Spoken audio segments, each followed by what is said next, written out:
Vous avez été ému par le monde de Nemo, par sa poésie aquatique? Eh bien, je vous promets une chose, c'est qu'à la fin de cette vidéo, vous ne regarderez plus ce film de la même façon. Il y a quelque temps, une folle théorie est apparue sur internet et remet tout en question. Toute l'interprétation de ce film, c'est tout simplement bouleversant. Donc je tiens à vous prévenir que si vous n'avez pas vu le film ou si vous voulez préserver votre âme d'enfant, alors les secrets que je dévoile dans cette vidéo ne sont pas faits pour vous. Vous voulez rester? Tant pis, je vous aurais prévenu. Pour commencer, rappelez-vous, ce film raconte l'histoire de Marin qui part à la recherche de son fils Nemo. Et si je vous disais que Nemo n'existe pas? En fait, la théorie voudrait que dès le début du film, le barracuda tue toute la famille de Marin et ne lui laisse aucun œuf. Lorsqu'il se réveille, il est sous le choc émotionnel et va donc imaginer qu'il lui reste un œuf. Il va le nommer Nemo et Nemo en latin, ça se traduit par personne. Le voyage que Marin va faire tout le long du film correspond donc aux 5 étapes du deuil. On retrouve tout d'abord le déni, il est sous le choc d'avoir tout perdu, c'est pourquoi il s'imagine ce petit œuf qui est resté intact miraculeusement.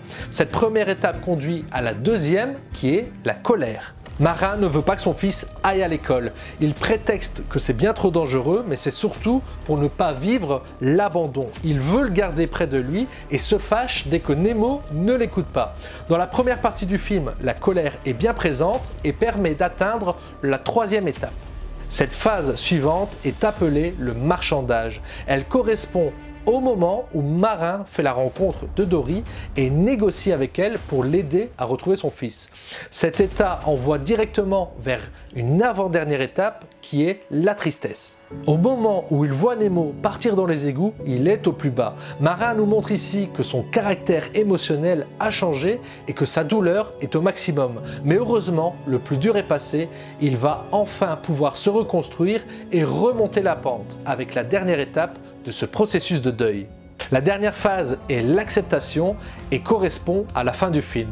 Marin a retrouvé Nemo, accepte enfin de lâcher prise et de s'autoriser à revivre de nouveau.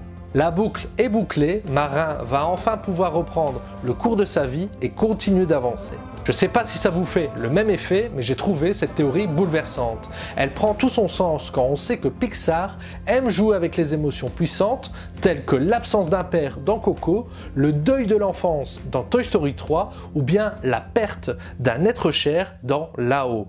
Depuis des années dans leur œuvre, ils nous ont habitués à 2 niveaux de lecture. On peut très bien regarder le film en tant qu'enfant ou en tant qu'adulte. Chacun y verra un message différent.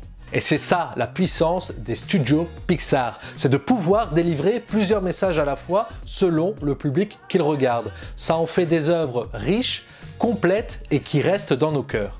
Il y a une autre œuvre qui a su rester dans le cœur de ses fans et qu'on pourrait regarder pendant des heures. Cette série écrite sur 6 amis qui vivent à New York City nous montre dès son écriture qu'ils avaient tout compris. C'est Marathon et attention pour celles et ceux qui sont nouveaux sur cette chaîne, n'oubliez pas de vous abonner pour rejoindre ceux qui ont décidé de me soutenir dans mon grand challenge de 1000 vidéos en 3 ans. Je vous laisse ici pour aujourd'hui, on se donne rendez-vous demain, portez-vous bien, ciao!